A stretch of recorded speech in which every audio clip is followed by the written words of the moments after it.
भारतातला आणि भारताबाहेरचा हृदयरोग हा एक वेगळा विषय घेऊन आम्ही यावेळी तुमच्या समोर आलो होतो. आम्ही दोघांनी आम्हाला जेवढं शक्य आहे याच्याबद्दल बोलणं तेवढं तुमच्याशी आम्ही बोललोय. काही तुमचे प्रश्न असतील तर आम्ही त्या प्रश्नांवर उत्तर द्यायला आम्ही तयार. एक प्रश्न आलाय की कॉस्ट ऑफ रोबोटिक मशीन काय आहे.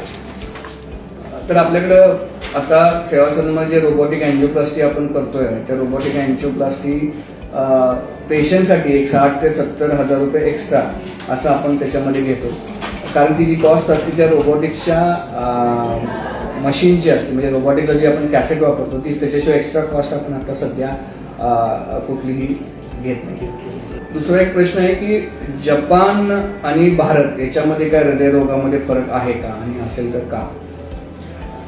जपान आणि भारतामध्ये जर आपण कम्पेअर केलं, जापनीज जे पॉप्युलेशन आहे त्यांची लाईफ एक्सपेक्टन्सी भरपूर जास्त आहे आणि तेच त्यांची हेल्थ जे जगण्याची जी हे आहे they are more conscious about their health.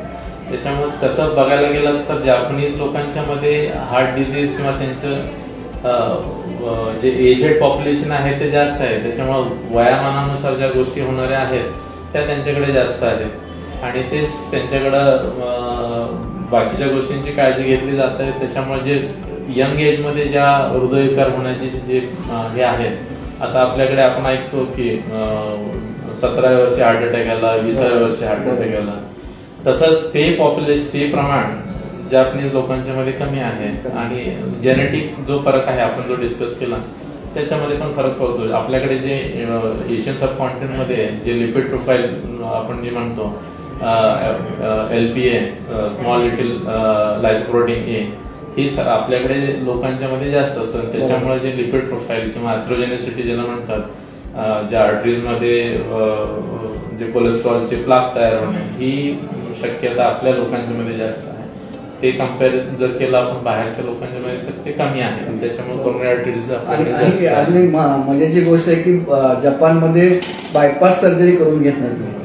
त्यांना असं वाटतं त्यांच्या जपनीज समजुतीप्रमाणे जर तुम्ही चेस्ट फाडलं म्हणजे जर छाती फाडली आणि सर्जरी केली तर तुम्ही नरकात जाता असा एक समज आहे जपानमध्ये. त्यामुळे अँजिओप्लास्टी ही एकच प्रोसिजर तिथं 99.99% लोकांना. तेच कारण आहे मोस्टली जे आता सीटीओ म्हणजे 100% बंद असणाऱ्या आर्टरीज आहेत त्याचं प्रमाण ते ओपन करण्याचं प्रमाण पण जापनीज कंट्रीज मध्ये जास्त आहे. ऑलमोस्ट त्याचं रिसर्च असेल किंवा काय असेल they are working very extensively on those CTOs in Japan. मला वाटतं की 7 ते 8 तास एक अँजिओप्लास्टी ते करतात. म्हणजे मी मध्ये 10 दिवस ऑब्झर्वेशन साठी गेलो होतो सायटोनच्या सेंटरला. 2014-15 ची गोष्ट असेल. त्या सायटोचं सेंटर जे आहे टोकियोमध्ये सेंटर आहे.